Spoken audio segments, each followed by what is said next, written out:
আজকে বিশ্বাস করেন মাওলানা, আজকেও আমি ক্যান্টনমেন্টে যুবক, শুনো ভাইয়া, আমার জিন্দিগি ছেলেদেরকে নিয়ে, আমার রাত ছেলেদেরকে নিয়ে, আমার দিন ছেলেদেরকে, এই কিশোর যুবক ছেলে মেয়ে ভালো হবে, সুন্দর হবে, এটা আমার একটা ফিকির আর কি। আজকেও আমি ক্যান্টনমেন্টে, আমি হজ্জে সফরে যাব, আমার বুধবারে ফ্লাইট, তা আমি কেনাকাটার জন্য গেছি। একটা প্রাইভেট কোম্পানিতে চাকরি করে একটা যুবক ছেলে, সে দৌড়াইয়া আমারে দেখে আসছে, আইসাই জড়ায় ধরে কাঁদতেছে। তাই বললাম কি হিসে বাপ কও? কয় হুজুর আমি রিলেশন করে বিয়ে করছি। রিলেশন মানে প্রেম, প্রেম করে বিয়ে করছি। এখন বিয়ে করলাম আজকে হুজুর 1 বছরের উপরে হয়, কিন্তু আমার বউ কোনোভাবেই আমার মা বাবার সামনেও যাইতে চায় না, তাদেরকে 1 গ্লাস পানিও আগায় দিতে চায় না কোনোভাবে হুজুর। আমি আমার সর্বোচ্চ অনুরোধ করছি, মা বাবার সামনে একটু কথাও বলতে চায় না।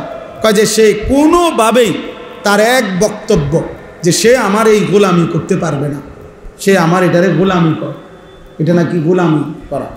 তো এখন আমি কি করবো হুজুর? আমি কিছুই বুঝতেছি না। রাগ করে একদিন তালাক দিয়ে ফেলছি। এরপরে এখন আবার সে বলতেছে থাকবে, এখন আসে, এখন আমি কোনো সুখ পাইতেছি না, শান্তি পাইতেছি না, কোনো উন্নতি পাইতেছি না। তা আমি বললাম তালাকও দিলা, আবার অহন থাকো, আবার প্রেমও করলা, তোমার মা বাবারও খবর লয় না। এত সদবদ কথাগুলো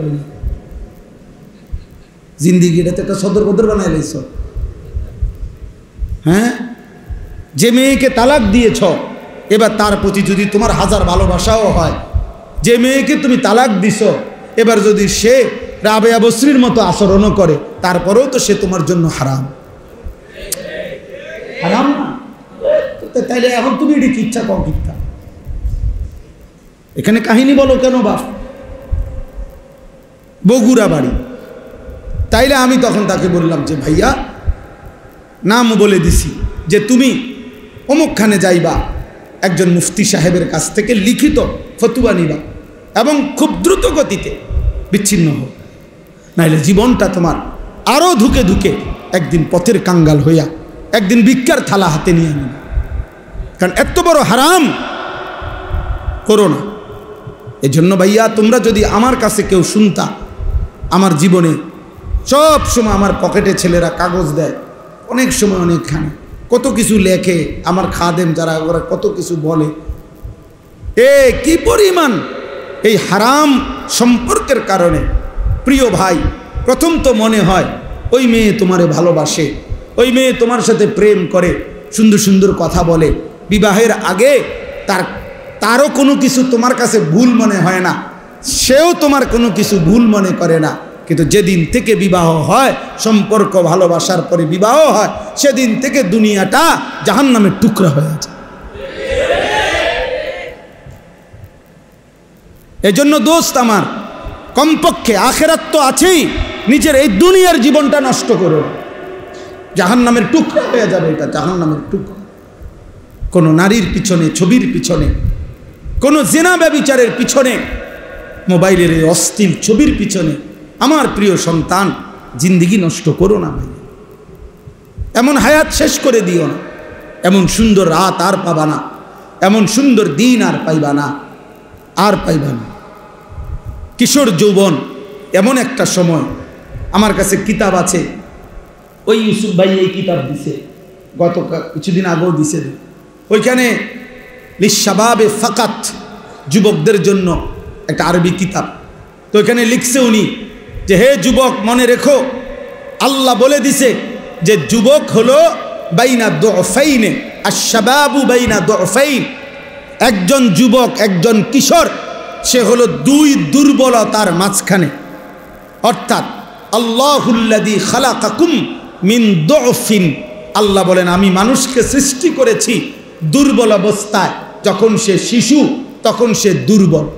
সুম্মা জাআলা মিন বা'দে দুফিন কুওয়াতান, অতঃপর আমি আল্লাহ সেই দুর্বলতার পরে তাকে দিয়েছি শক্তি। কুওয়াতান মানে শক্তি, কুওয়াত মানে কি?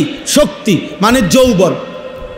সুম্মা জাআলা মিন বা'দে কুওয়াতিন দুফান ওয়া শাইবা, পুনরায় আবার সেই শক্তি শাস্তির পরে আবার দিয়ে ফিরাইয়া দিছি দুর্বলতা এবং বৃদ্ধকালীন অবস্থা।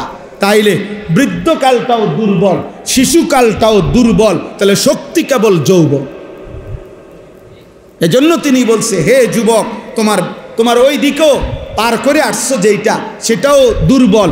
তুমি সামনে যেটার মুখোমুখি হইতেছ, হয় মৃত্যু আর নাই তো বৃদ্ধ, সেটাও দুর্বল। শক্তি কেবল এখন, কাজ করলে এখনই করো, জীবন গড়লে এখনই গড়ো, নিজেকে সাজাইলে এখনই সাজাও, ভালো কিছু করলে এখনই করো,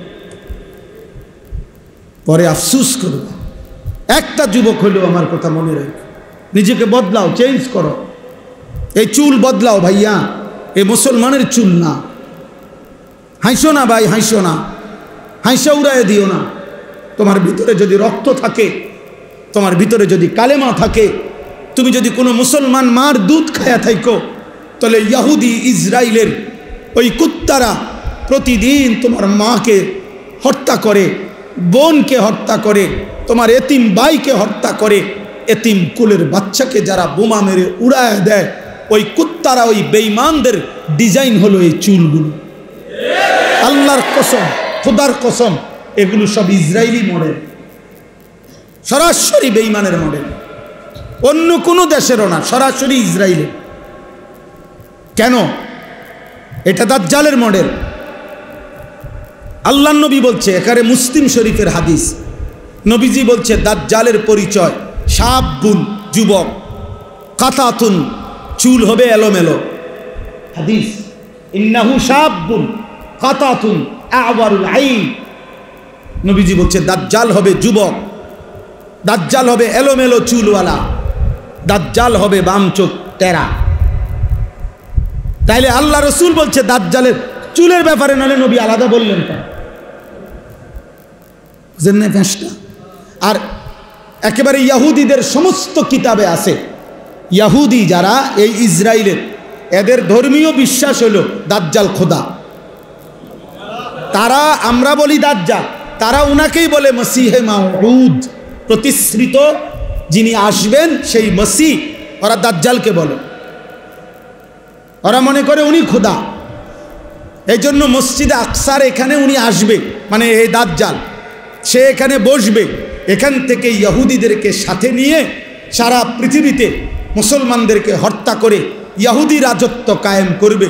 বিশ্বাস করো প্রিয় ভাই, এটা তাদের ঈমান, এটা তাদের বিশ্বাস, এটা তাদের আকীদা।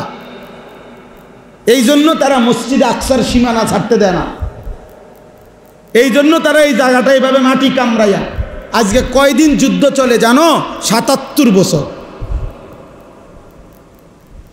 এই ছেলে শুনছো? ৭৭ বছর। 1948 সালে প্রথম এই ইসরায়েলের এই বেঈমানদের সাথে ফিলিস্তিনের মুসলমানের যুদ্ধ শুরু হয়েছে, 48 ইংরেজিতে। আজকে 2025, ৭৭ বছর গুণা। ৭৭ বছরেও তাদেরও ব্যাপক ক্ষয়ক্ষতি হয়েছে। এমনি মিডিয়াতে আসতে দেয় না আর কি, তারা এগুলো প্রচার করে না। তাদেরও ব্যাপক ক্ষয়ক্ষতি হয়েছে, কিন্তু তারা এই জায়গাটা ছাড়ে না। কেন ছাড়ে না? মসজিদে আকসার সীমানাটা ছাড়ে না তারা, গাজার সীমানা ছাড়তে চাচ্ছে না, ইসরায়েলের এই জমিন ছাড়ে না। কেন? কারণ তাদের বিশ্বাস আর কিছুদিন, আর কিছুদিন, আর কিছুদিন দাজ্জাল আসবে, সে বসবে এখানে, তাকে সাথে নিয়ে তারা সারা পৃথিবীতে ইহুদি রাজত্ব কায়েম করবে। এই ইসরায়েলের এক সময়কার প্রধানমন্ত্রী ঘোষণা দিছিল, মুহাম্মদের ওই মদিনা এটা আমাদের জায়গা। জানো মিয়া? হ্যাঁ, তাদের বিশ্বাস এটা। কারণ ওইখানে 3টা ইহুদি গোত্র ছিল মদিনাতে, বনু নজির, বনু কুরাইজা, বনু কাইনুকা।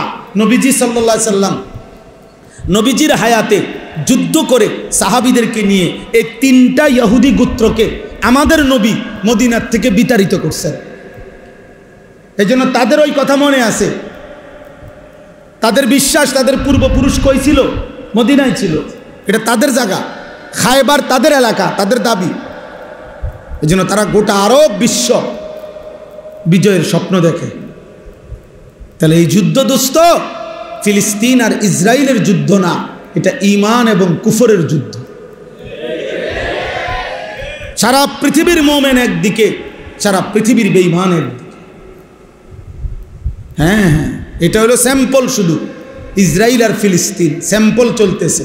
এই যুদ্ধ, এই সংগ্রাম সারা পৃথিবী ছড়াবে, সারা পৃথিবী। যেদিন ভারত পাকিস্তানকে আক্রমণের হুমকি দিছে এই কাশ্মীর ইস্যুতে, সাথে সাথে 1 ঘন্টা লাগে নাই, ইসরায়েলের কুত্তায় ওইখান থেকে ঘোষণা দিছে আমরা তোমার পাশে আছি। হ্যাঁ, 1 ঘন্টার ভিতরে ঘোষণা দিছে। যখন পাকিস্তান আপনার বিজয় হয়েছে, ভারতকে সোজা করে ফেলছে, ঘাড় নামায় দিছে, তখন ওই বুড়া শয়তান আমেরিকার এই বুড়া গিয়া এখন আরব বিশ্বে টোটো টোটো করে ঘুরতেছে। সব বোঝো নাই, অগরে একটা ফিনিশিং দিছে আর কি, একটা ল্যাপসেট দিয়ে আছে। সারা বিশ্ব রাজনীতির হিসাব একটাই, যে আগামীর সময়টা ঈমান আর কুফরের যুদ্ধ। এই জন্য সেদিন যদি তুমি ঈমানদার হইতে না পারো, তোমার এই চুল তোমারে নাফরমানদের দলভুক্ত করে দিবে। তোমার এই ধারাবাহিক নামাজ না পড়া তোমারে নাফরমানদের অন্তর্ভুক্ত করে দিবে। তুমি পারতা না ভাইয়া 2টা স্লোগান দেওয়া আর ঈমানের দাবিতে কলিজার খুন দেওয়া এক কথা না, এক কথা না। এজন্য যুবক ভাই, ছেলেরা, বাপ, তোমার আব্বা মুসলমান, তোমার মা মুসলমান, তোমার রক্তে ইসলাম। তুমি তোমার ধর্মের সাথে এত বড় জুলুম করো না। তুমি তোমার আল্লাহকে ভুলে যেও না, তুমি তোমার রসুলকে ভুলে যেও না। নবী বলবে, উম্মত আমি সেই নবী, 23টা বছর উম্মত আমি বিছানায় গাও লাগাইছি, যে দূর উম্মতের ফিকিরে দাঁড়িয়েছিলাম তার চাইতে কোটি গুণ বেশি। আমি শুইছি কম উম্মত, আমি কাঁদছি বেশি। এমনও দিন গেছে, আম্মা জান আয়েশা বলছে, হাদিসের মধ্যে আছে, আম্মা জান আয়েশা বলছেন রাদিয়াল্লাহু তাআলা আনহা, নবীজির স্ত্রী বলছেন, আমি নিজ চোখে দেখছি এশার নামাজের পরে নবী আয়েশা শুইছে, আমার পাশে শুইছে। একটু পরেই দেখছি উনি দাঁড়ায় গেছেন, আর দাঁড়াইয়া এক দাঁড়ানোতে আর রুকুও দেয় নাই, সেজদাও দেয় নাই। হযরত আয়েশা বলেন, আমি দেখলাম এক দাঁড়ানোতে চোখের পানি ফেলতেছেন আর উম্মতের জন্য কাঁদতেছেন আর আল্লাহর কাছে দোয়াই করতেছিলেন। হযরত আয়েশা রাদিয়াল্লাহু তাআলা আনহা বলেন, আমি মনে মনে ভাবলাম যে আজকে আমি ঘুমাবো না, আমি দেখব নবী আমার কতক্ষণ জেগে থাকে। হযরত আয়েশা বলেন, খোদার কসম, বেলালের ফজরের আজানের সময় হইছে, আল্লাহর নবীকে তখনও দেখি দাঁড়ায় আছে। কেমনে ভুলে গেলা জোয়ান? এমন রসুলকে কি ভোলা যায়? এমন নবীর ভালোবাসা 2টা জিলাপি, এমন নবীর ভালোবাসা 1 প্যাকেট বিরিয়ানি। ইনসাফ এটা? এটা বুঝি কথা হইল? ধাক্কাধাক্কি করে, ঠেলাঠেলি করে, নবীর ভালোবাসায় দলাদলি করে। আরে বেটা, ইনসাফ বলো বেটা। রাসূলুল্লাহ সাল্লাল্লাহু আলাইহি সাল্লামের 23 বছরের এই মেহনতের বিনিময়ে তো হযরত আয়েশা রাদিয়াল্লাহু তাআলা আনহা বলেন যে, জগৎবাসী শুনো, আমি দেখছি সারাটা রাত তিনি উম্মতের জন্য কাঁদছেন। হাত্তা তাওয়াররামাত কাদামাহু, 2টা পাও, কদম 2টা পাও, তাওয়াররামাত মানে হলো ফুলে ফুলে গেছে, 2টা পাও ফুলে ফুলে গেছে। এজন্য তালেবে ইলম, আমরা মাদ্রাসার ছাত্র, আমরা নিয়ত করো যে এই পৃথিবীর কেউ আসুক বা না আসুক, আল্লাহর দ্বীনের জন্য আমরা লড়ব ইনশাআল্লাহ। কলিজার 1 ফোঁটা থাকতে আমরা ইনশাআল্লাহ কোরআন বিরোধী, সুন্নাহ বিরোধী, ইসলাম বিরোধী কোন কাজ বাংলাদেশে বাস্তবায়ন হতে দেওয়া হবে না ইনশাআল্লাহ। এজন্য নারী সংস্কার কমিশনের এই অন্যায় দাবি বাংলার জমিনে বাস্তবায়ন হবে না ইনশাআল্লাহ। এদেশের কওমি মাদ্রাসার তালেবে ইলম এখনো বেঁচে আছে, হেফাজতে ইসলাম এখনো আছে। এদেশের লক্ষ লক্ষ উলামায়ে কেরাম কলিজার খুন দেবে প্রয়োজনে কিন্তু আল্লাহর জমিনে, বাংলার জমিনে কোরআন সুন্নাহ বিরোধী নাস্তিকদের দোষর কোনো আইন বাংলাদেশে বাস্তবায়ন হবে না ইনশাআল্লাহ। বাংলাদেশে ওলামা বিদ্বেষী যে কেউই সে নিশ্চিত ইনশাআল্লাহ বেইজ্জতি হবেই হবে, হবেই হবে, হবেই হবে, হবেই হবে ইনশাআল্লাহ। এজন্য কিশোরগঞ্জের এক বেয়াদব নেতা নামের এক বেয়াদব ফজলুর রহমান নামের এক পাগল, এক মাতাল বাংলাদেশে ওলামায়ে কেরামকে বিদ্রুপ করছে। এই বেয়াদব ইনশাআল্লাহ প্রকাশ্য জমিনে বাংলাদেশে বেইজ্জতি হবেই হবে ইনশাআল্লাহ। দেখো বেইজ্জতি, ওই বেয়াদব বাংলাদেশের ওলামায়ে কেরামকে প্রচণ্ডভাবে বিদ্রুপ করছে। আমরা নারী সংস্কার কমিশন কোরআন সুন্নাহ বিরোধী প্রস্তাব পেশ করছে, আমরা এটার বিরোধিতা করলাম কেন? তার গাও ঝলছে, সে তসলিমা নাসরিনের লাগা মায়া দেখায়, তার কাছে তসলিমা নাসরিনের প্রতি দরদ, ওলামায়ে কেরামের প্রতি বিদ্বেষ। কত বড় নাফরমান!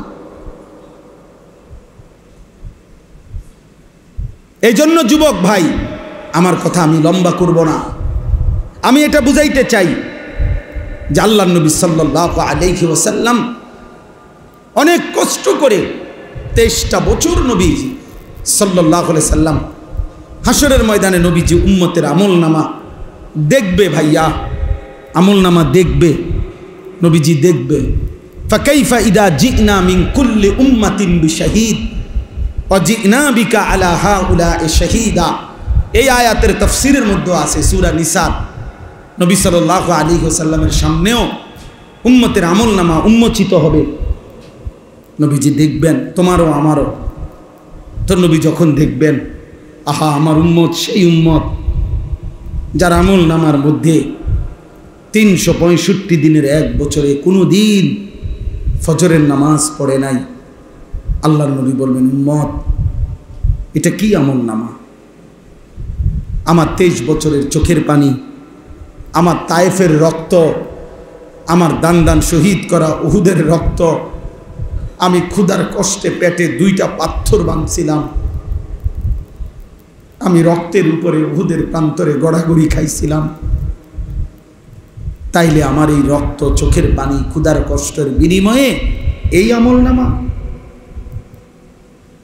দিন রাত নারী, ছবি, মদ, জুয়া, জিনা, ব্যভিচার, সুদ, ঘুষ, হারাম উপার্জন, এর জন্য আমার এত কান্না? বলো ভাই, কি জবাব হবে? বাবারা বলেন, কি জবাব দিবেন? 30 বছর যিনি সুদ খাইতেছেন, আপনি কেমনে দাঁড়াইবেন? 30 বছর ধরে, 60 বছর ধরে যিনি বিড়ি সিগারেট খান, আপনি নবীজির সামনে কেমনে দাঁড়াইবেন? 60 বছর বয়সেও যারা রঙিন টেলিভিশনে নাচ গান দেখেন, আপনি কেমনে দাঁড়াবেন? কি বলবেন? এই বলেন না, কি বলবেন বলেন?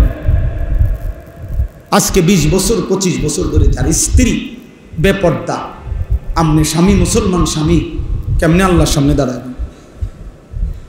যার ছেলেটা 18 বছর 20 বছর, আপনি জীবিত বাপ জীবিত থাকতে, মা জীবিত থাকতে ছেলেটা কোনোদিন ফজরের নামাজ পড়ে না, একটা হাইওয়ান জানোয়ারের মতো ঘুমায় থাকে। আহা, ওই বাপ কি বলবে আল্লাহর সামনে? কি বলবে? সংসার মানে কি? সংসার মানে খাট পালং, সংসার মানে সোফা, সংসার মানে তো স্ত্রী সন্তান। মানুষ তো সংসার বলে স্ত্রী সন্তানকে। কেউ যদি বলে আমি আমার পরিবার নিয়ে বেড়াইতে আসছি, মানে আমার যে খাট পালং সোফা টোফা ইডি লইয়া বেড়াইতে আইছে, ঠিক না? তো কি বউ বাচ্চা নিয়ে আসছে? কথা বলেন না কেন? মানুষ যখন কথায় কথায় বলে যে আমি পরিবার নিয়ে আসছি বেড়াইতে, অর্থ কি? বউ বাচ্চা নিয়ে আসছে। তাহলে পরিবার বলে কাকে? বউ বাচ্চাকে। সংসার বলে স্ত্রী সন্তানকে। তাহলে তারাই যদি নাফরমান হয়, স্ত্রী যদি পর্দানশীল না হয়, ছেলে যদি নামাজ না পড়ে, মেয়ে যদি পর্দা না করে, ফুতে যদি হারাম রোজগার করে, সবাই মিল্লা যদি আল্লাহর নাফরমানি করে, তো খাট পালং আর সোফা ফার্নিচার, টাইলস আর বাথরুম দিয়ে হবেটা কি? বলে কেমনে হবে ভাইয়া? এই জন্য আজকে আমরা এটা ইনসাফের সাথে আজকে ফিকির করি। আমি অন্য প্রসঙ্গ বলতে চাইছিলাম, মূলত কোরবানির কথা বলতে চাইছিলাম। এই জন্য ফাসাল্লি লিরাব্বিকা ওয়ানহার এটা পড়ছিলাম সূরা কাউসার, আর লম্বা করব না। সূরা কাউসার পড়ছিলাম, ছোট্ট 3টা আয়াত। ইন্না আ'তাইনাকাল কাউসার, আল্লাহ বলছেন নবী আপনাকে আমি কাউসার দিয়েছি। কাউসার শব্দের 2 অর্থ, এক হলো খাইরে কাসীর, দুনিয়া আখিরাতের অগণিত কল্যাণ আমি আপনাকে দিয়েছি। এজন্য ভাইয়া আমরা সেই নবীর উম্মত যে নবীকে আল্লাহ দুনিয়াতেও শ্রেষ্ঠ কল্যাণ দিছে, যাকে আল্লাহ আখিরাতেও শ্রেষ্ঠ কল্যাণ দিছে। এমন রাসূল, এত বড় নবী, এত বড় শ্রেষ্ঠতম মায়ার নবী পেয়ে কেউ যদি পথভ্রষ্ট হয়, আহা আফসোস ভাইয়া, আফসোস। ছেলেরা ফিরে আসো, বাবারা ফিরে আসেন। নওজোয়ান ছেলে তোমরা যারা নামাজ পড়ো না বাপ, নামাজ পড়ো। আগামীর পৃথিবীতে মাহাদির পক্ষে যদি যুদ্ধ করতে হয়, দাজ্জালের বিরুদ্ধে যদি লড়তে হয়, সেজদা লাগবে। সেজদা কি লাগবে?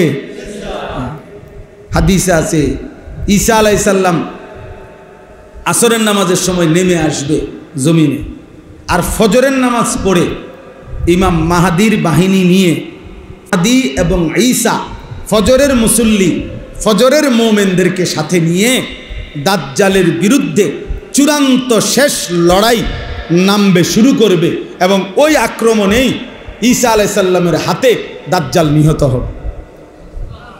এজন্য ফজরের মুসল্লি যারা ঈসা এবং মাহাদির সঙ্গী, তারা ফজরের মুসল্লি যারা দাজ্জালের বিরুদ্ধে লড়বে তারা।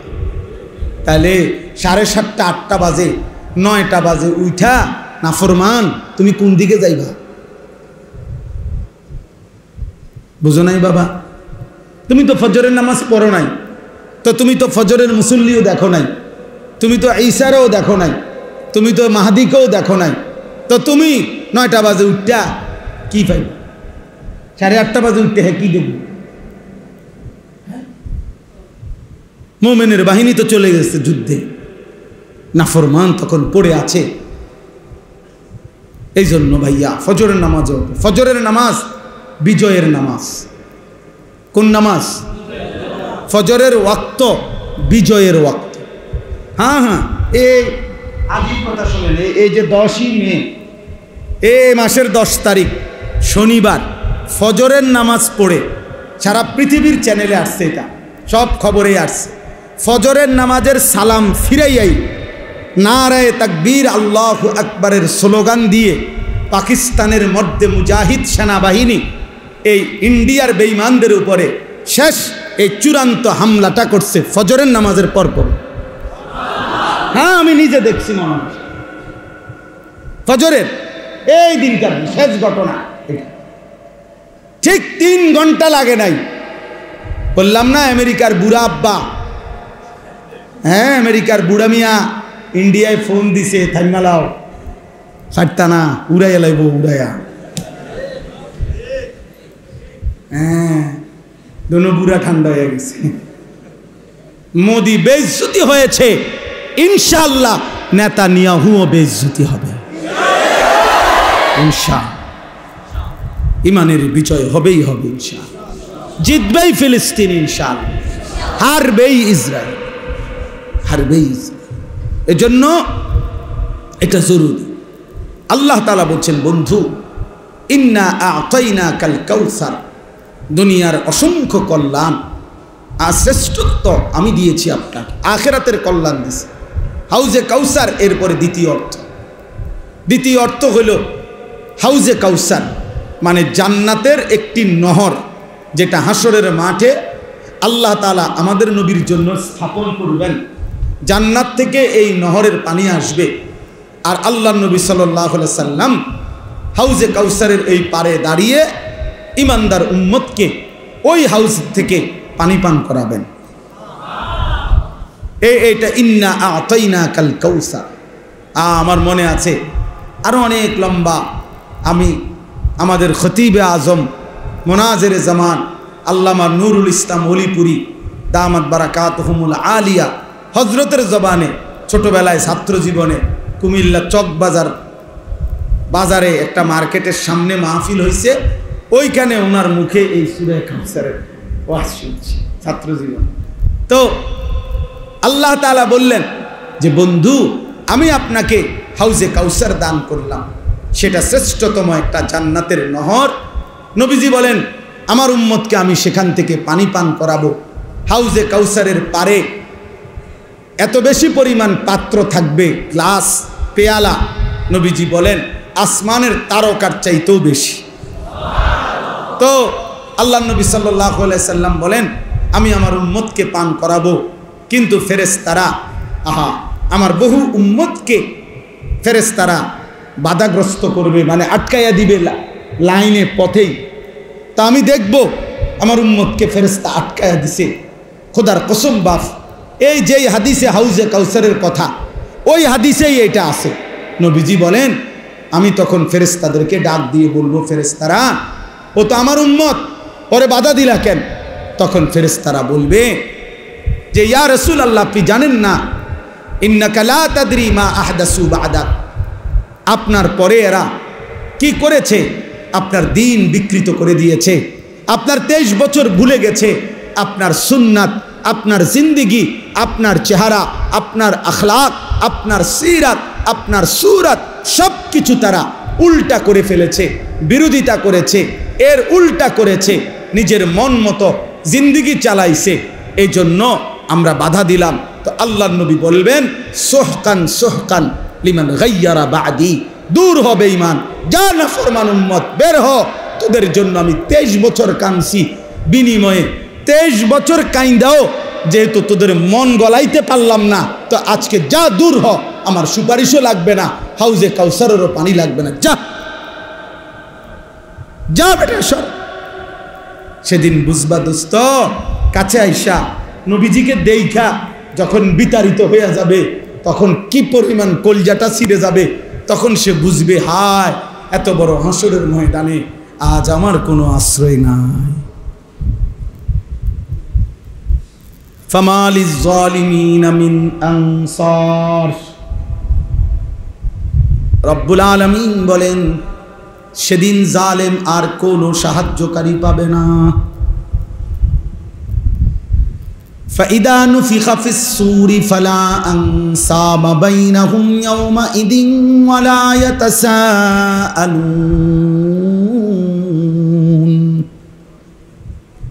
রব্বুল আলামিন বলেন ইসরাফিল যখন ফু দিবে, হাসরের মাঠ যখন কায়েম হবে, কোটি কোটি মানুষ যখন দাঁড়াবে, সেদিন কেউ কাউকে বংশের পরিচয় দিবে না।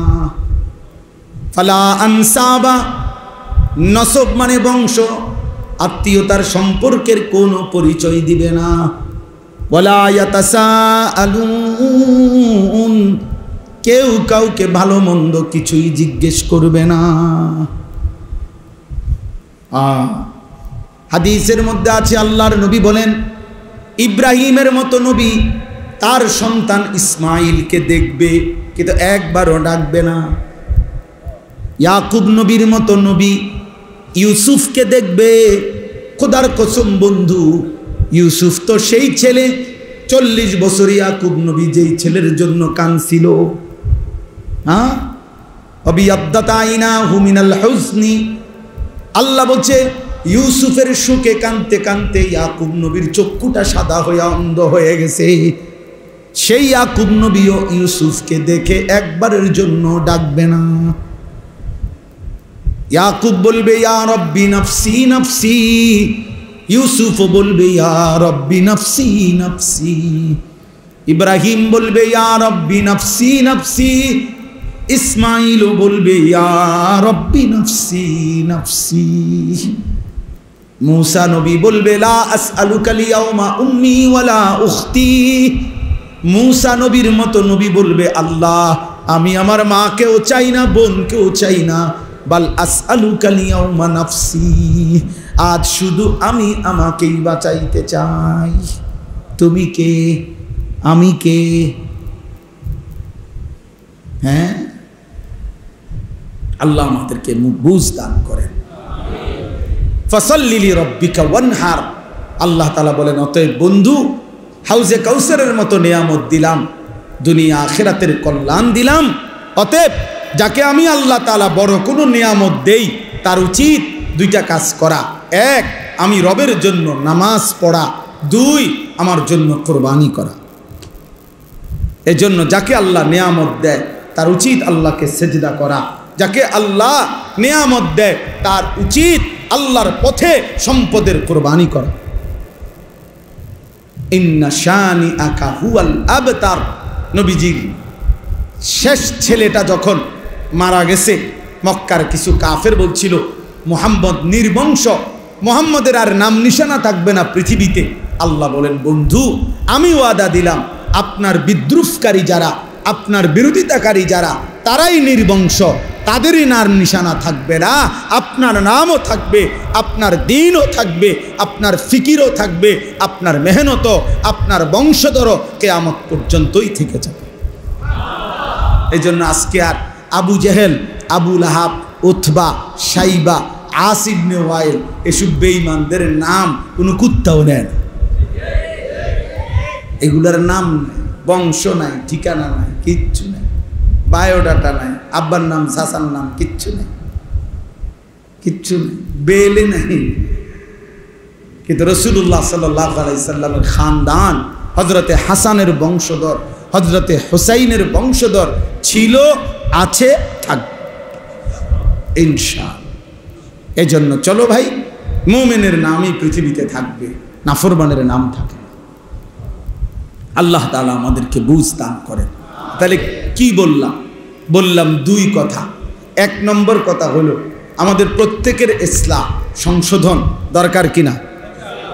দুই নম্বর হলো যে আল্লাহ তাআলা আমাদেরকে অগণিত নিয়ামত দিয়েছেন, এই শরীর, স্বাস্থ্য, সুস্থতা, চোখ, নাক, কান, হাত, পাও, আসমান, জমিন, চন্দ্র, সূর্য, আমার জিন্দিগির যা কিছু সব আল্লাহর দেওয়া নিয়ামত। অতএব এই নিয়ামতের শুকর হিসাবে উচিত আল্লাহকে সেজদা করা। কাকে সেজদা করা? ফাসাল্লি লিরাব্বিক, আল্লাহকে সেজদা করা, নামাজ পড়া এবং কোরবানি সহ, মানে আল্লাহর পথে নিজের সম্পদ ব্যয় করা। এই জন্য আজকে এই শেষবারের মতো আমার কিশোর যুবক ভাই, তোমাদের কাছে আমার একটা শেষ অনুরোধ, তোমরা নামাজ পড়ো। বলো ভাইয়া ইনশাআল্লাহ, বলো নওজোয়ান, বলো ইনশাআল্লাহ। একটা আমি এত বড় বুজুর্গের মাদ্রাসা, এত বড় মহান মানুষের এই মাদ্রাসা, অনেক আলেম ওলামা, তালেবে এলেম, আমি একটা আবদার করি, রাগ হইও না, শরমও পাইও না, শরমের কিচ্ছু নাই। আল্লাহর জন্য তুমি হিম্মত করো, দেখো ইনশাআল্লাহ দুনিয়াতেও সম্মানিত হইবা, আখিরাতেও সম্মানিত হইবা।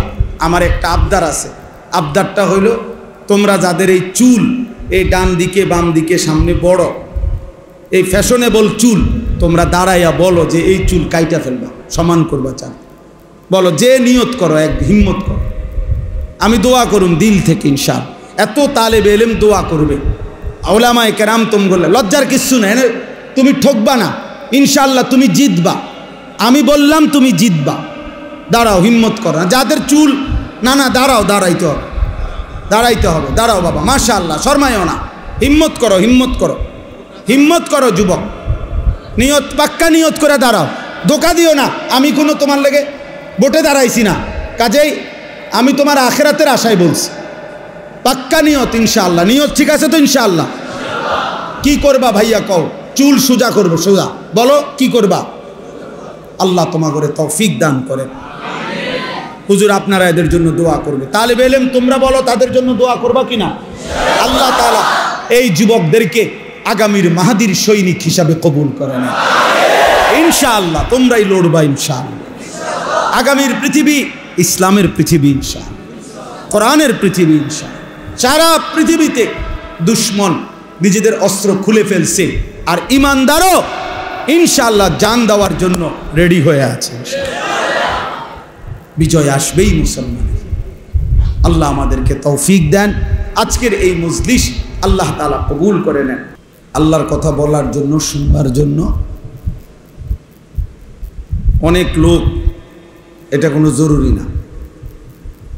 নির্দিষ্ট কোনো সংখ্যা মূল বিষয় না। কোরআনুল কারীমের মধ্যে আছে কলিলাম মা তাশকুরুন। আল্লাহ তাআলা বলেন শুকর আদায় করে, আল্লাহর শুকর আদায় করে কম, কলিল। কোরআনুল কারীমের মধ্যে আছে আল্লাহ তাআলা বলেন কলিলাম মা তাযাক্কারুন। আল্লাহ তাআলার কথা থেকে উপদেশ গ্রহণ করে কম, কলিল। আল্লাহ তাআলা বলেন ওয়া কলিলুম মিন ইবাদিয়াশ শাকুর। আমার শুকরকারী বান্দা পরিমাণে কম, কলিল। এরকম বহু আয়াত আছে কোরআন শরীফ। কাম মিন ফিআতিন কলিলাতিন গালাবাত ফিআতান কাসীরা। আল্লাহ তাআলা বলেন কম সংখ্যক বহু বিজয় লাভ করে বহু সংখ্যকের উপরে। তাহলে কমের প্রশংসা করছেন আল্লাহ। ইন ইয়াকুম মিনকুম 20 সাবিরুন ইয়াগলিবু মিআতাইন। আল্লাহ তাআলা বলেন ঈমান আমলের উপরে মজবুত মুমিন যদি হয় 20 জন, তো কাফের মুশরিক দুশমন 200 জনের মোকাবেলা বিজয় লাভ করবে। তাহলে 20 জন কম, কমের প্রশংসা করছেন আল্লাহ। এজন্য কম কিংবা বেশি এটা মূল বিষয় না। বেশি লোক হইলে সফল, কম হইলে ব্যর্থ, এরকম কথা কোরআন সুন্নাতে নাই, এমন কথা না। কোরআন শরীফে আছে সূরা ইয়াসিনের মধ্যে 3 জন রাসূল একটি অঞ্চলে আমাদের নবীজির আগে একটি এলাকায় মানুষকে ইমানের দাওয়াত দিছে, কালেমার দাওয়াত, আল্লাহর দিকে ফেরাবার চেষ্টা করছে।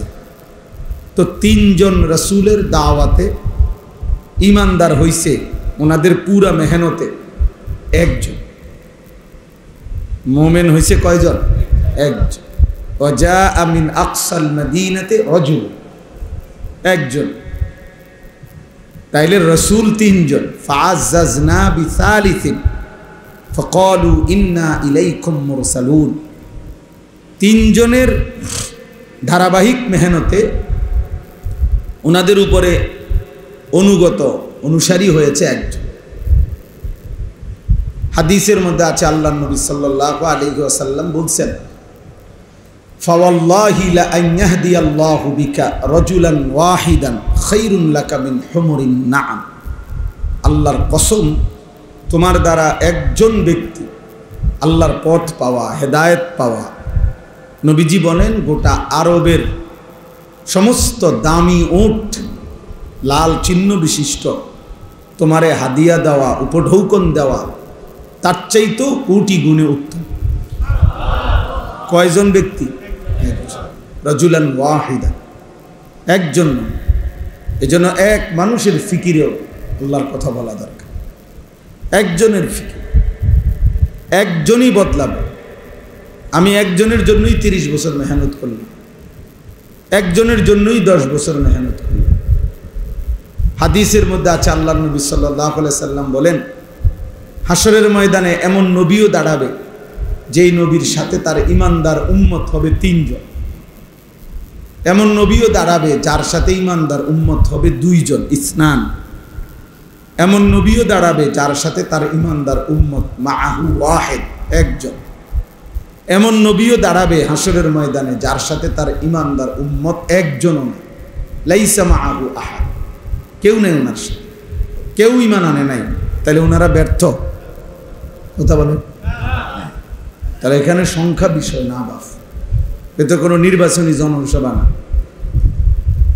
এটা আল্লাহর কথা বলা, আখিরাতের ফিকির করা, জিন্দেগি সুন্দর করার চেষ্টা করা। এখানে জনপ্রিয়তা কোনো বিষয় না। সবাই চিনলে সফল, সবাই না চিনলে ব্যর্থ, এ কথা কোরআন সুন্নাতে নাই। বুঝেন নাই? এটা জরুরি। সবাই চিনতে হবে জরুরি না। আমারে মনে করেন 50,000 লোক চিনে, তো আমার কবরের আযাব মাফ তো আল্লাহ বলে তো লাভ হলো কি? আমারে 50 লাখ লোক চিনে, তো আমার কবরের আযাব মাফ। এই জন্য এটা জরুরি। আবার মনে করেন আমার একারে 50 লাখ লোক চিনে, তো এতে আপনার লাভ কি? আমারে না চিনে। বুঝেন, নিজের ভাবনা ভাবা উচিত। গত কয়েকদিন আগে এক লোক আমার এই কথাটা বলছে যে হুজুর, আমি আপনার এই এক কথা আমার দিলে লাগছে যে সবাই আপনারে চিনলে, আপনারে না চিনছে, আমার লাভ। আমারও তো বক্তব্য এটা, তোমার লাভ কি বেটা? আমারে মনে করেন সারা বাংলাদেশ চিনে, তো তোমার লাভ কি? এতে তো তোমার কোনো ফায়দা নেই। এই জন্য দোস্ত, নওজোয়ান ভাই, তোমাদের কাছে বলি ভাই, এটা বুঝতে শিখো, এটা বুঝতে শিখো। আমাদের এই ইসলাহি মজলিস মূল ফিকির হলো আত্ম উপলব্ধি, ইসলাহে নফস, নিজের সংশোধন, আমার ঈমান, আমার আমল, আমার আখিরাত, আমার আখলাক, এটা ফিকির করা, এটা খুব ভাবা দরকার। কোরআনুল কারীমের মধ্যে আছে, ইয়া আইয়ুহাল্লাযীনা আমানু আলাইকুম আনফুসাকুম। আল্লাহ তাআলা বলেন, হে ঈমানদারগণ, আলাইকুম আনফুসাকুম, তোমরা প্রত্যেকেই নিজেকে আঁকড়িয়ে ধরো। আলজিমু, নিজেকে আঁকড়িয়ে ধরো, নিজেকে গড়ে তোলো। আল্লাহ বলেন, লা ইয়াদুররুকুম মান দাল্লা ইযা ইহতাদাইতুম, যদি তোমরা তোমাদের নিজেদেরকে হেদায়েতের উপরে তুলতে পারো, এবার গোটা পৃথিবী মিলে কেউ তোমাকে পথভ্রষ্ট করতে পারবে না। আমার কলিজার ভিতরে যখন আল্লাহর ভয় ঢুকবে, আমি যখন বুঝব যে এটা হারাম, এবার গোটা পৃথিবী ল্যাংটা হইয়া নাসুক, আমি তাকাবো না। গোটা পৃথিবী হারামের মধ্যে ডুবে থাকুক, আমি থাকব না। মনে করেন আমরা 5 ভাই 3 বোন, তাহলে আমরা 8 জন ভাই বোন কুমিল্লা শহরে একবার মেইন টাউনে আমরা বড় হয়েছি। আমার আব্বা কুমিল্লা শহরের প্রাণ কেন্দ্রে একটা মসজিদে ইমামতি করতেন, প্রাইমারি স্কুলে মাস্টারি করতেন। 43 বছর বাবা এক মসজিদে ইমাম ছিল। তো একবারে শহরের প্রাণ কেন্দ্রে, এখন আমাদের ঘরের 4 দিকে সব বাসাতেই টেলিভিশন চলতো, নাচ গান চলতো। তো এর মাঝখান দিয়ে আমাদের একটা ঘর, সেই ঘরেই তো আমরা 40 বছর ছিলাম। যে আমার আব্বা মাও ছিল, আমরাও ছিলাম, বড় হলাম সব ভাই বোন। আমাদের ঘরে তো 40 বছরে কোনো দিন টেলিভিশন চালাইতে হয় নাই। তো আমাদের জিন্দিগি চলছে না, আমার বাবার জিন্দিগি চলছে না। তো বাবার সিদ্ধান্ত নিছে যে এই হারাম করা যাবে না। তো এবার গোটা মহল্লাবাসী সবাই ফুল সাউন্ড দিয়েও যদি ব্যাকসেট চালায়, তো আমার সমস্যা। আমি তো জানি এটা হারাম। সবাই ঠ্যাঙ্গাল গিরিয়ে নাচতে কি, কাপড় খুললে নাচতে কি। আমি যখন জানি যে এটা হারাম, না জায়েজ, এটা করা যাবে না, এটা যদি আমার দিলে বসে, এবার গোটা পৃথিবী উলঙ্গ হলেও এটা জরুরি। এই জন্য দোস্ত, আল্লাহ তাআলা বলছেন এই কথা। তালেব এলেন, তোমরাও ভাই মনে কষ্ট নিও না। মূলত প্রয়োজনে আরেকদিন আসবো তুমি করে আরও বেশি বলার জন্য আলাদা।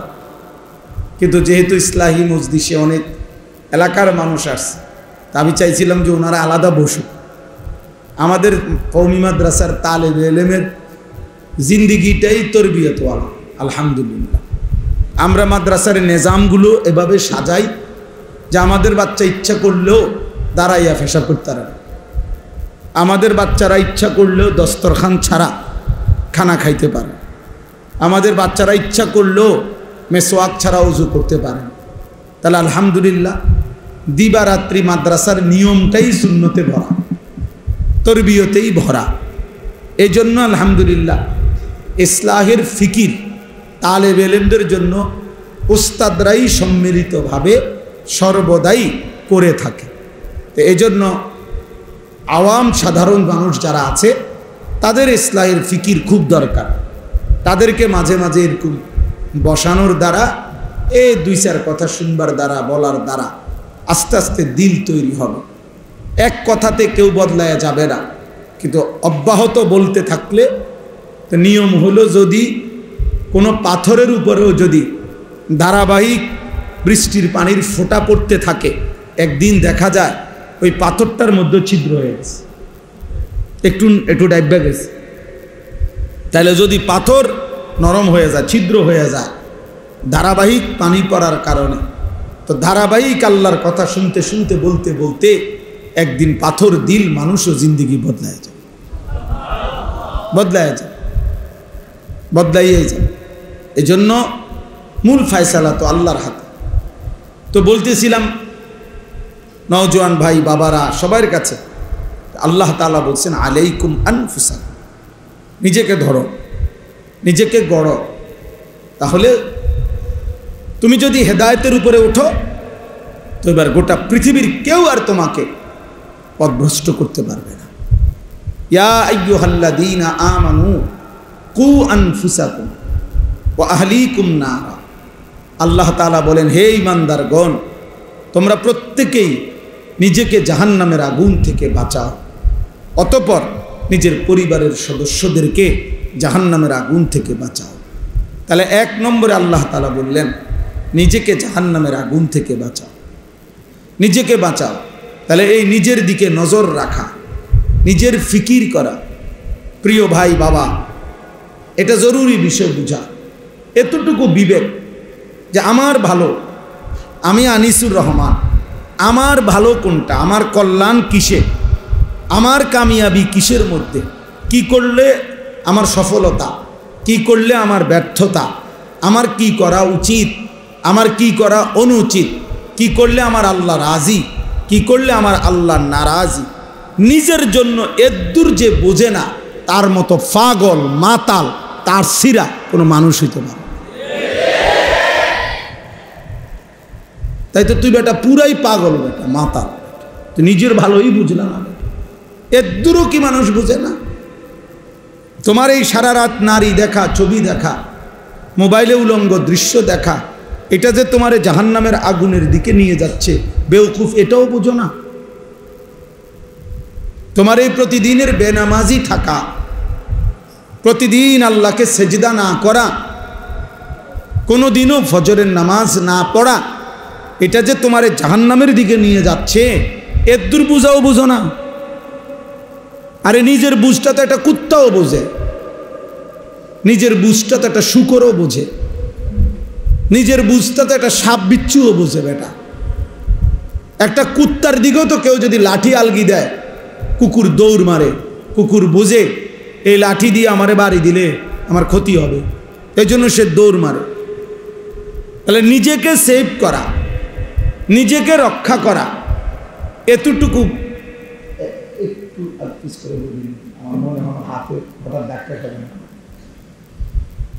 জি আরামে বলেন না একটু। তাইলে এটা জরুরি যে এই কুকুরটা দৌড় দিল কেন, তাইলে সে বুঝছে যে এই লাঠিটা যেমনি তুলছে আমারে বাড়ি দিলে আমার ক্ষতি হবে। তাহলে নিজের বুঝ তো বেটাটা কুত্তাও বুঝে। তুমি যুবক এটাও বুঝলা না? 365 দিনে 16 বছর 18 বছর বয়সে কোনো দিন ফজরের নামাজ খোদার এক বেটা, এই ছেলে, এই অপদার্থ বেটা, নিষেধ করলাম না বেটা মোবাইল আলগি দিতা না, ফালতু কোথাকার বেটা।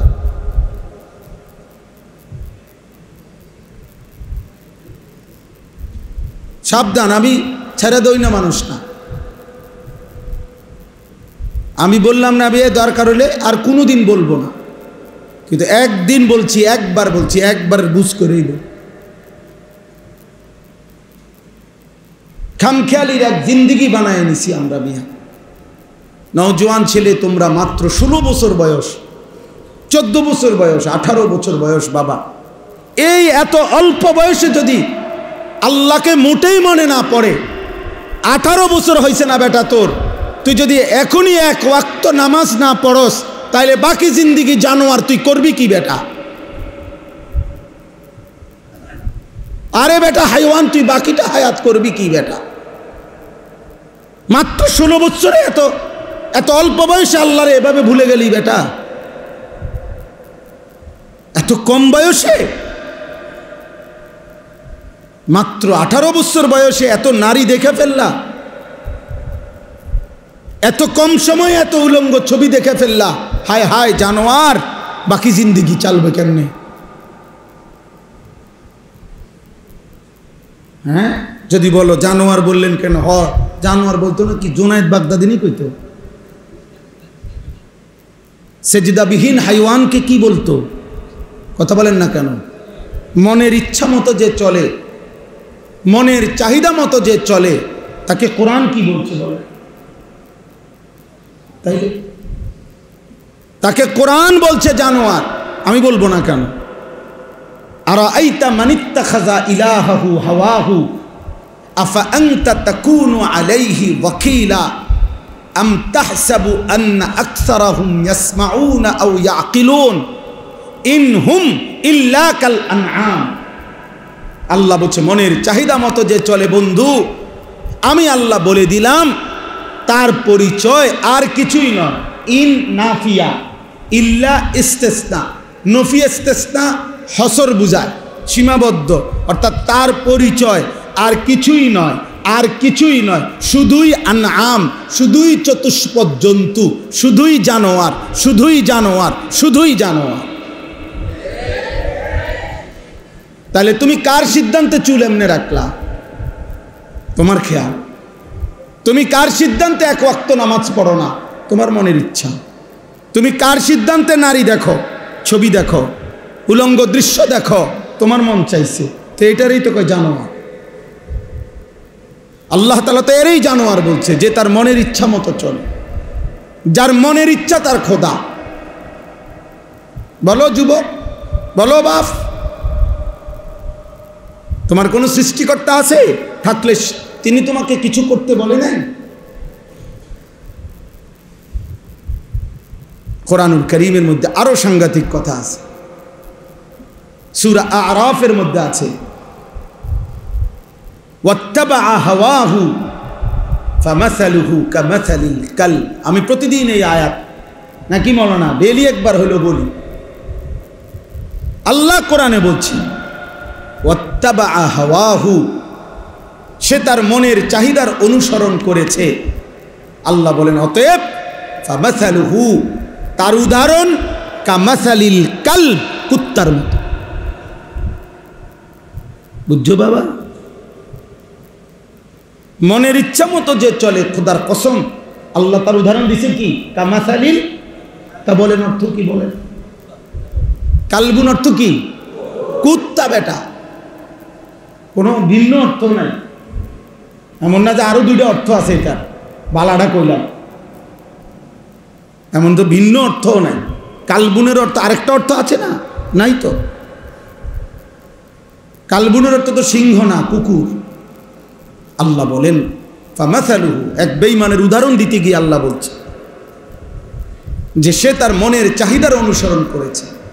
ওয়ালাকিন্নাহু আখলাদা ইলাল আরদ, সে এই জমিনকে স্থায়ী মনে করে নিয়েছে, যে এই পৃথিবী, এই রং তামাশা, এই ফুর্তি, এটাই তার স্থায়ী। ওয়াত্তাবা হাওয়াহু, মনের চাহিদা মতো অনুসরণ করেছে। আল্লাহ বলেন তার উদাহরণ, তার দৃষ্টান্ত কামাসালিল কাল, কুত্তার মতো। ইন তাহমিল আলাইহি ইয়ালহাস আও তাতরুকহু ইয়ালহাস, কুকুরের স্বভাব। সে যদি তারে দৌড়ানি দেয় তাইলেও হাঁফায়, সে যদি দাঁড়াইয়া থাকে স্থির তাইলেও হাঁফায়, জিব্বা লম্বা করে এমন করে। এটা কুত্তার স্বভাব। এই জন্য নাফরমান পেলেও অতৃপ্ত, না পেলেও অতৃপ্ত। 1000 কোটি টাকার মালিক, তবুও তার তৃপ্তি হয় না। আবার কিচ্ছু নাই, তারও তৃপ্তি নেই। এই জন্য আমার বাপ, এটা ইসলাহী মজলিস, আমাদের প্রিয়, আমাদের শ্রদ্ধেয়। আমি আজকেও মৌলানা সাইফুল্লাহ ভাইয়ের কাছে এটা বলতেছিলাম যে বাস্তবিক অর্থেই একেবারে কোনো রকমের লৌকিকতা ছাড়া এ কথাই সত্য।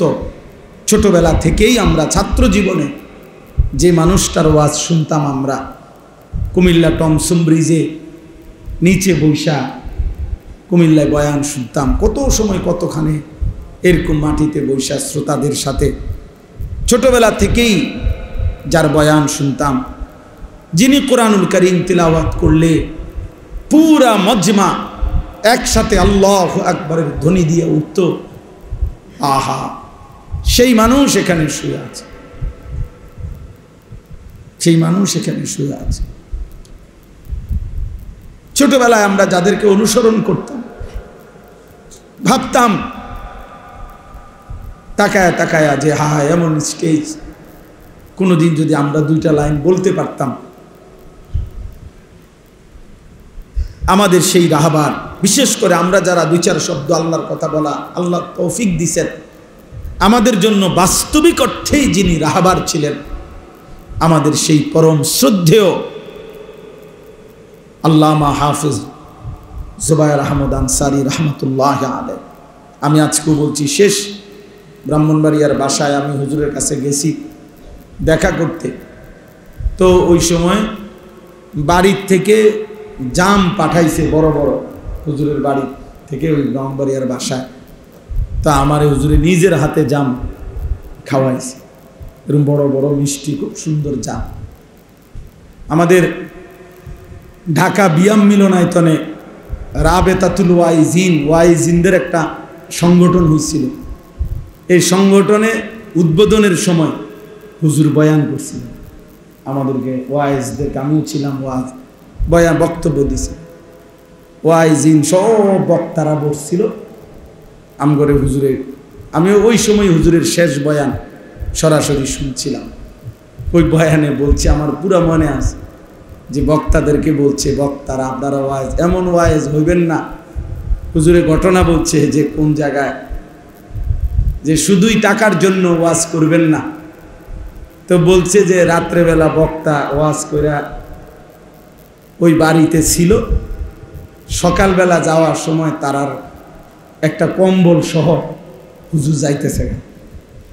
তো তারা জিজ্ঞাসা করছে যে হুজুর আপনি যে আমার কম্বল নেন গা, কোয়ান্নর গো হাতিয়া গইনা চাইছি, পোষায় না, এই জন্য বুঝছি, চিন্তা করছি কম্বলটাও সাথে নেই, দুটোটা মিলাইয়া যদি তো কিছু।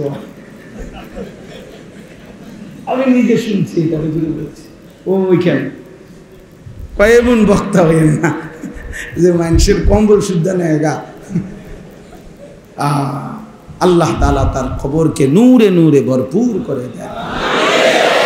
উদাহরণ দিতেন, অবাক সুন্দর করে বুঝাইতেন, বুঝানোর এক অসাধারণ যোগ্যতা, দক্ষতা আল্লাহ তাআলা ওনাকে দিছিলেন। আলহামদুলিল্লাহ, আলহামদুলিল্লাহ। আল্লাহ তাআলা তার সন্তানদেরকে, তার এই মাদ্রাসাকে, স্বপ্নের এই প্রতিষ্ঠানকেও কবুল করে নেন। তো প্রিয় ভাই, আমি দিল থেকে বলছি যে বাৎসরিক মাহফিল হোক, এবছর বাৎসরিক মাহফিলের দাওয়াতের জন্য আমারে বলছিল ওনারা, কিন্তু আমার বাৎসরিক মাহফিল যেদিন, ওই দিন আমার চট্টগ্রাম হাটহাজারিতে মাহফিল, বাংলাদেশের সবচেয়ে বড় একটা মাহফিল হয় চট্টগ্রামে, 3 দিন ব্যাপী আলামিন সংস্থার মাহফিল।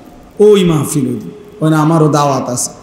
তো এই কারণে আমি বলছি আমি থাকতে পারুন না, আমি এমনিতেই একটা ইসলাহি মজলিস করেন, আমি একদিন আপনাদের এখানে যাব। পরে আমি এই ডেটটা নিজের থেকে দিছিলাম। তা আমার আজকেও কথা, আলহামদুলিল্লাহ, মুরব্বী ওলামায়ে কেরাম, মাদ্রাসার আসাতেজায়ে কেরাম সবাই আছেন। ইনশাআল্লাহ আমি দিল থেকে বলি যে এখানে যেন 3 মাসে হোক, 2 মাসে হোক, ত্রৈমাসিক হোক, একটা ইসলাহি মসজিদ, বছরে 4টা হোক, প্রয়োজনে 3টা ইসলাহি মসজিদ হইল, একটা বাৎসরিক মাহফিল হইল। এইভাবে যেন ধারাবাহিকভাবে আমাদের হুজুরের আপনার স্মরণেই যেন এখানে যিনি সারা জীবন আল্লাহর কথা বলছেন, তার এই মাদ্রাসা মসজিদ থেকে যেন নিয়মিত আল্লাহর কথা, দ্বীনি বয়ানাত, এখান থেকে যেন ইসলাহি মজলিসটা ধারাবাহিক হয়। আমি ইনশাআল্লাহ, আমি নিজেও সুযোগ দেওয়ার চেষ্টা, আমার আল্লাহ তৌফিক দিলে আমিও চেষ্টা করব। আরও ওলামায়ে কেরামও আসবে ইনশাআল্লাহ। নওজোয়ান ভাই, তোমরা সবাই মিলে খোঁজ খবর নিবা এবং আন্তরিকভাবে সহযোগিতা করবা যেন এইখানে একটা ধারাবাহিক ইসলাহি মজলিস চালু হয়। ঠিক আছে ইনশাআল্লাহ? সবাই রাজি ইনশাআল্লাহ? আল্লাহ তাআলা আমাদের সবাইকে তৌফিক দান করেন। তাইলে আমি অনেক শক্ত কথা বলে ফেললাম, শুরুতে ধমক দিলাম, ধমক দেওয়ার মাকসাদ হলো ঠান্ডা করা। এখন মাশাআল্লাহ গরম লাগলো, তোমরা সব ঠান্ডা হয়ে গেছে। আল্লাহ তাআলা সবাইকে কবুল করে। প্রিয় ভাই, তুমি আসছো দেখে তোমারে শক্ত কথা বলছি, কিন্তু তোমারে আল্লাহ নাই এতটুকু তো যে আল্লাহর কথা শুনবার সুযোগ হয়েছে, আল্লাহর কথা তো কানে পড়ছে, তা আল্লাহ তৌফিক দিলে একদিন বদলায়ও যাবে ইনশাআল্লাহ। ये कदम उठता नहीं उठाता है, इस कलम और किसी कलम की आता है। ভারতের একজন বিশ্ববিখ্যাত কবি ছিলেন জিগার মুরাদাবাদী রহমতুল্লাহ আলাইহি, হাকিমুল উম্মত মুজাদ্দিদুল মিল্লাত হযরত মাওলানা শাহ আশরাফ আলী থানভী রহমতুল্লাহ আলাইহির খাস মুরিদ ছিলেন। উনি কবিতার মধ্যে লিখছিলেন যে এই কদম আল্লাহর পথে নিজে নিজে হাঁটে না, কোনো এক অদৃশ্য মালিক তিনি হাঁটান। হ্যাঁ, তাইলে ये कदम उठता नहीं उठाता है। এবং তিনি বলেন আল্লাহর কথা যেই কলম লেখে, এই কলম নিজে নিজে লেখে না, বরং লৌহে মাহফুজের কলম থেকে কালি নিয়ে এই কলম লিখতে থাকে। इस कलम और किसी कलम की आता है। ভিন্ন আরেকটা কলমের দান এই কলমের লেখা, এই কলমের। এজন্য আল্লাহ তাআলা আমাদেরকে আসবার তৌফিক দান করেছেন, বলেন আলহামদুলিল্লাহ। আল্লাহ তাআলা এই ইসলাহি মজলিস কবুল করে নেন। তাইলে আমার ভাই, মূল বক্তব্য প্রথম কথা হলো এটা যে এই ইসলাহি মজলিস মানে হলো ইসলাহে নফস, নিজের ফিকির, নিজের সংশোধন, আমার ঈমান, আমার আমল, আমার মুআমালাত, আমার মুআশারাত, আমার আখলাক সংশোধন করতে হয় 5 জিনিসের। কয় জিনিসের সংশোধন? 1, নিজের ঈমান। আমার ঈমান বিশ্বাস ঠিক করা জরুরি। আমার বিশ্বাসের মধ্যে, আমার ঈমানের মধ্যে যেন কোনো কুফর না আসে, শিরিক না আসে, নেফাক না আসে। ঈমান হবে কুফর মুক্ত, ঈমান হবে শিরিক মুক্ত, ঈমান হবে নেফাক মুক্ত। এটা সংশোধন জরুরি, সংশোধন জরুরি। এক মানুষের জীবনের সবচেয়ে বড় সম্পদ ঈমান। ঈমান ঈমান যদি হারায় তো পৃথিবীর সবগুলো ভালো কাজও খোদার কসম কেউ করলে আখিরাতের বিচারে 1 বিন্দু 1 জাররা কোনো বিনিময় পাবে না, বিনিময় পাবে। মান আমিলা সালিহান মিন যাকারিন আও উনসা ওয়া হুয়া মুমিন।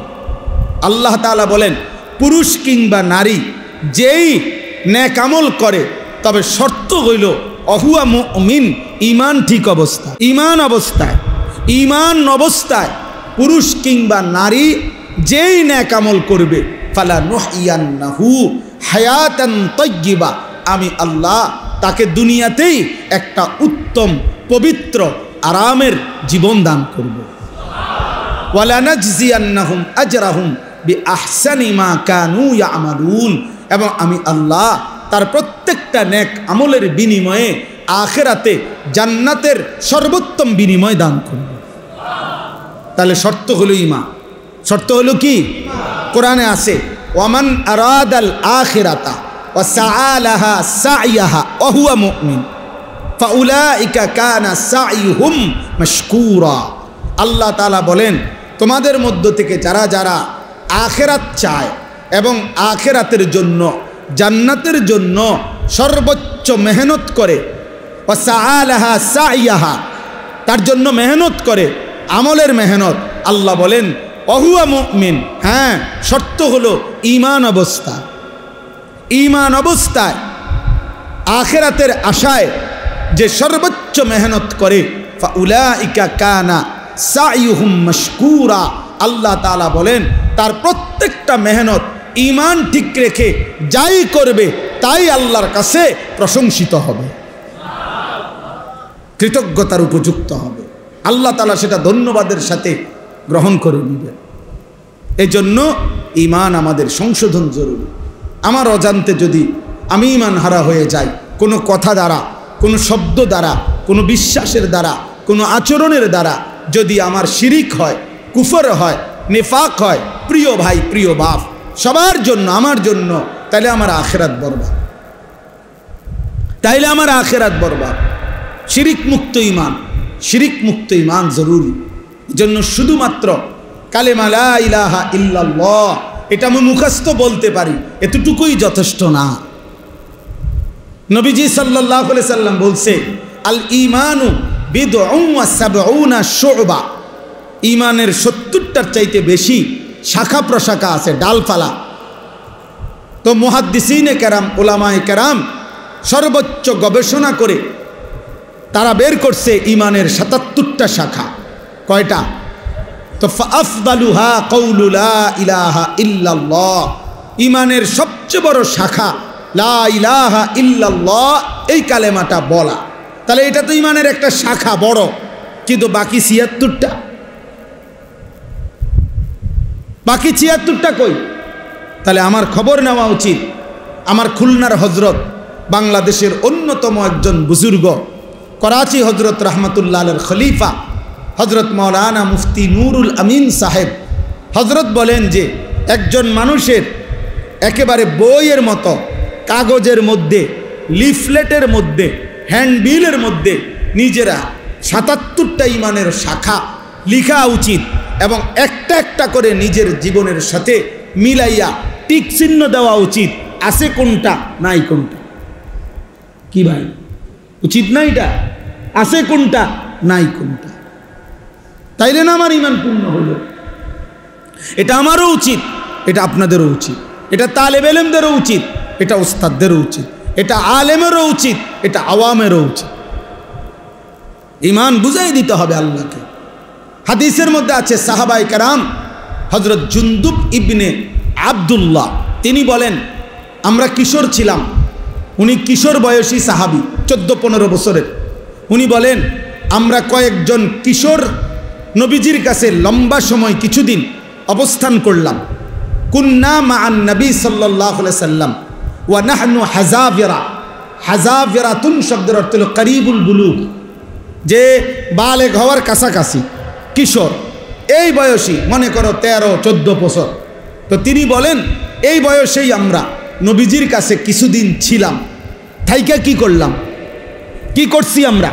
তো আল্লাহর নবী সাল্লাল্লাহু আলাইহি সাল্লামের সাহাবী বলেন জুনদুব, তিনি বলেন ফাতাআল্লামনাল ঈমান, আমরা নবীজির কাছে ঈমান শিখলাম, ঈমান শিখলাম। এজন্য প্রিয় ছেলেরা, বাবা বহুত শুকরিয়া তোমাদেরকে। প্রিয় ভাই, তোমরা যেভাবে আসছো, আল্লাহর ঘরে বসছো, দোস্ত আমার নষ্ট হইও না, আখেরাত বরবাদ করো না। এই সামান্য একটা নারী দেখতে দেখতে এমন সুন্দর জীবন শেষ করুন। নারী এমনি মিলে যায়। তুমি যেটা আজকে 27 বছর যেই নারী দেখো, ছবি দেখো, উলঙ্গ দৃশ্য দেখো, নারীর জন্য এত অস্থির, এটা এমনিই মিলে যায়। আমরা এমনি বিয়ে করে নিছি,